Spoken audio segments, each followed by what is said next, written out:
당신의 특별한 일주일 슈퍼위크 5분 안에 다음 주 일정 빠르게 핵심만 정리해드리겠습니다. 그럼 가시죠. 3월 21일 월요일 한국전력이 연료비 조정 단가를 발표합니다. 전기요금은 크게 4가지로 구성되는데요. 이 중 연료비 조정요금의 단가를 발표합니다. 전력생산 주 연료인 LNG 가격이 1년 새 3배 이상 상승하면서 결국 연료비 조정 단가 상승이 불가피한 상황입니다. 즉 전기요금 인상이 유력한 상황이죠. 하지만 정부의 고심이 매우 깊습니다. 아니 왜? 일단 첫 번째로는 국민생활 부담 우려 때문이야.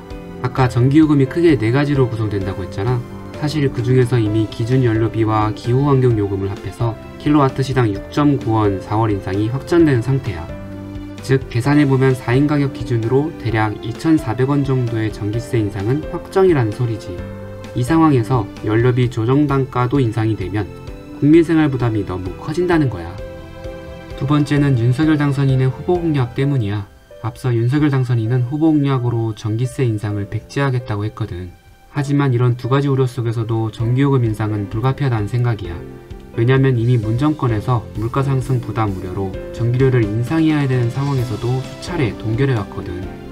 결국 이로 인해서 한국전력은 지난해 5조 8천억의 역대 최대 영업 손실을 냈고 올해는 무려 20조의 적자가 예상되는 상황이래.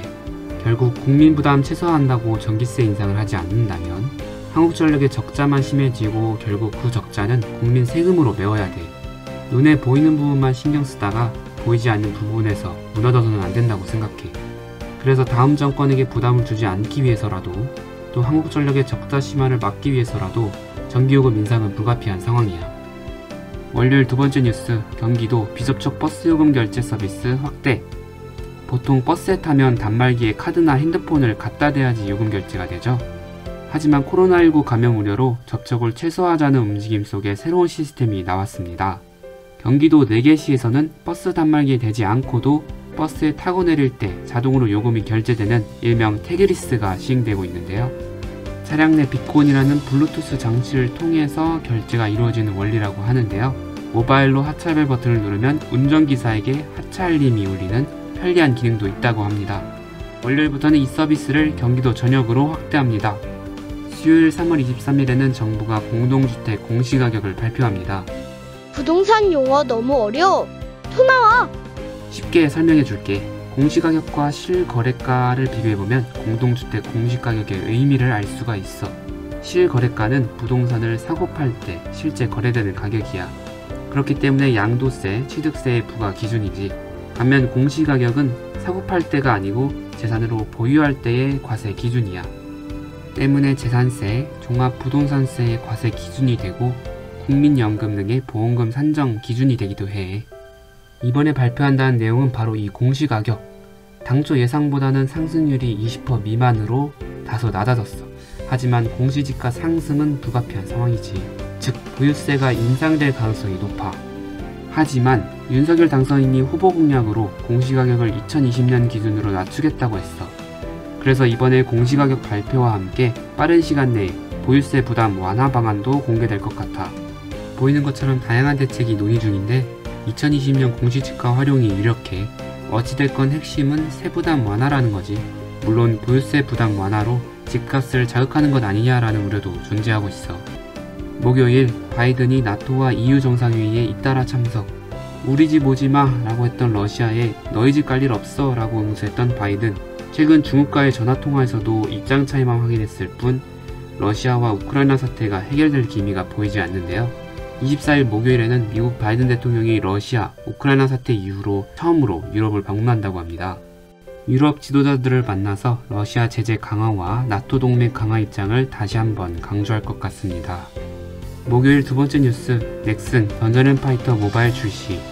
17년간 글로벌 이용자 수 8억 5천만, 누적 매출 21조를 달성했던 게임 던전앤파이터가 모바일로 출시된다고 합니다. 앞서 넥슨은 아쉬웠던 작년 행보와는 달리 올해에는 새로운 모습을 보이겠다 공언한 바 있습니다. 탈중국을 외치면서 북미, 유럽 시장 진출을 계획하고 있다는데요. 올해 잇따라 내놓을 신작들의 첫걸음 역할을 해줄 던전앤파이터 모바일 흥행에 주목해봐야 될 것 같습니다. 목요일 세 번째 뉴스, 민주당 원내대표 선출. 대선 패배 이후로 개파전이 본격화되어 있는 민주당이 원내대표를 선출한다고 합니다. 근데 투표에 콘클라베 방식을 적용한다고 하는데요. 그게 뭔데? 콘클라베는 가톨릭 교회에서 교황을 뽑는 방식이야. 지들이 교황이야? 아니 그보다 원래 취지는 외부의 영향을 받지 않게끔 하기 위해서 추기경들을 한 곳에 가둬놓은 후에 투표를 진행하는 방식이야. 하지만 이번에는 그 의미보다는 민주당 내부의 이재명 괜히, 이낙연 괜히와 같은 개파 영향을 최소화하기 위해서 또 내부 분열을 막겠다는 의미가 강한 것 같아. 그래서 별도의 입 후보 없이 민주당 의원 172명 전원을 대상으로 투표를 한다고 해. 하지만 이런 시도가 무색하게도 민주당 내부에서는 이미 이재명계, 이낙연계, 정세균계 등 당파 계열이 벌써부터 치열하다는 이야기가 들려. 3월 25일 금요일에는 가상자산 트래블룰이 시행됩니다. 트래블룰, 말 그대로 돈이 여행하는 과정을 확인하겠다는 의미인데요. 우리가 누군가한테 돈을 송금할 때 받는 사람의 계좌와 신원이 확인 가능하죠.